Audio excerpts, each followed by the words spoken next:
Express news کے programme to the point میں طاہر القادری کے تضادات مزید کھل کر سامنے آ گئے۔ طاہر القادری نے قرآن پاک ہاتھ میں پکڑ کر یہ کہا کہ سیاسی حمایت طلب کرنے پر شریف فیملی سے ان کا 8 سالہ تعلق ختم ہو گیا۔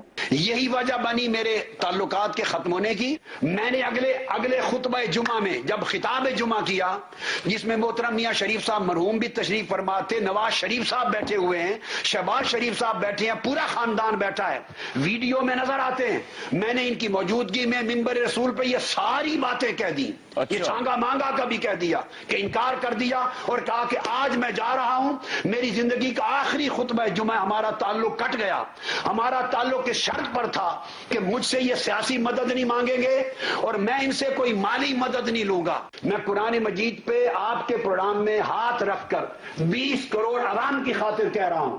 قرآن پاک پر حلف لیتے ہوئے طاہر القادری نے جو کہا اس کی واضح تردید انہوں نے ممبر پر بیٹھ کر کی۔ محترم میاں صاحب تشریف فرما ہیں اور میں ان کو اپنی زبان سے اور ان کی اہلیہ محترمہ آپی جی کو اپنی زبان سے یہ کہتا رہا ہوں اس پورے عرصے میں کہ میں آپ دونوں کا احترام اسی طرح کرتا ہوں جس طرح بیٹا اپنے ماں باپ کا کرتا ہے۔ نہ انہوں نے مجھ سے کوئی سیاسی مفاد کی طلب رکھی اور نہ اپنی زبان سے آج کے دن تک ایسا کوئی مطالبہ مجھ سے کیا۔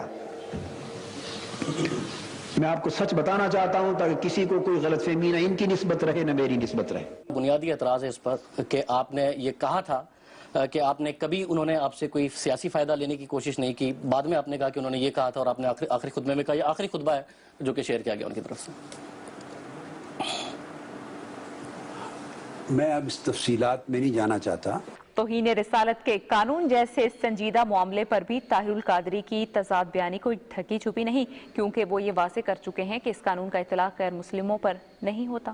Whatever the law of blasphemy is not applicable on non-Muslims. I personally belong to Hanafi school of law. That according to Hanafi school of law, whatever the law of blasphemy is not applicable on non-Muslims. قانون دان ہونے کا دعویٰ کرنے والے طاہر القادری نے توہین رسالت کے قانون پر اپنا موقف بدلتے ہوئے نہ صرف یہ کہا کہ اس کا اطلاق تمام مذاہب پر ہوتا ہے بلکہ اس کی سزا قتل تجویز کی، حالانکہ قتل سزا کی بجائے جرم کہلاتا ہے۔ جو بھی گستاخی رسول کا مرتکب ہو، مسلمان ہو یا غیر مسلم، مرد ہو یا عورت، مسلمان ہو، یہودی ہو، عیسائی ہو، ہندو ہو، کوئی ہو، یا مرد ہو یا عورت ہو، جو گستاخی رسول کا مرتکب ہو اس کی سزا قتل ہے۔ توہین رسالت کے قانون پر ایک اور کلا بازی کھاتے ہوئے طاہر القادری نے واضح کیا کہ ان کا ضیاء الحق سے کبھی کوئی تعلق نہیں رہا، لہٰذا وہ اس قانون سے مکمل طور پر لا تعلق ہیں۔ I was never a consultant or advisor to General Zia-ul Haq, the president who made the law of blasphemy in 80s. I had never been a member of his cabinet. I was never a member of the parliament in his days, and I never joined his dictatorial rule.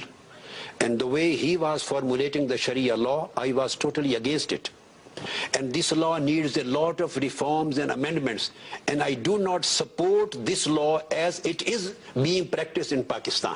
اپنے ہی خطبات کی مزید تردید کرتے ہوئے طاہر القادری کا کہنا تھا کہ در حقیقت توہین رسالت کا قانون صرف اور صرف ان کی ذاتی کوششوں کے نتیجے میں لاگو ہوا۔ تحفظ حرمت رسالت اور ناموس رسالت کا قانون جو توہین رسالت کے باب میں 295C، یہ صرف اور صرف آپ کے اس خادم اور آپ کے بھائی کے ذریعے اللہ نے بنوایا ہے، اس میں کسی اور کا کنٹریبیوشن نہیں ہے۔ There is no contradiction. تضاد There is contradiction. نہیں، آپ نے کہا 4 اسکول آف تھاٹ ہیں، حنفی اسکول آف تھاٹ میں کہ نہیں ہے سزا، اور باقی 3 میں ہے، باقی 3 میں ہے۔ پھر آپ نے یہ کہا کہ میرا کوئی تعلق نہیں تھا، نہ میں نے ضیاء الحق سے اس قانون سے، پھر آپ نے کہا میں نے بنوایا۔ نہیں، اب دوسرا آپ کے بھائی نے، آپ نے کہا آپ کے بھائی نے آپ کے خادم نے 295C لگوایا۔ نا ترتیب سے میں سن رہا ہوں، آپ کا فقہ حنفی ہے، سنیے، اور پیدائشی حنفی ہے۔ اپنے سوال کے درمیان حنفی میں نہیں ہے، میں اپنے سوال کے درمیان 5 منٹ سے آپ کا جواب آؤٹ آف کوسچن۔ یہ لا آف بلاسفیمی اسمبلی جو ایز اٹ از آج ہے جواب آ گیا۔ میں اس سے پروسیجرلی متفق نہیں ہوں۔ جواب آ گیا۔ میں نے یہ کہا کہ اس کے بنانے میں میں شریک نہیں، یہ ضیاء الحق نے بنایا۔ ڈاکٹر صاحب وہ آپ نے انگریزی میں کہا، اردو میں نہیں کہا۔ جو انگریزی میں بیرون ملک ڈنمارک میں میں ایڈجسٹ کر اردو میں ایڈجسٹ کرتا تو ہوں، نہیں تو اردو جو آخر میں اردو میں دکھا رہے ہیں اس میں آپ نے کچھ اور کہا، اس میں آپ کا بھائی آپ کا غلط ہے۔ اچھا میں سنوں گا، اور اگر یہ غلط ہوا تو میں پبلک کو بتاؤں۔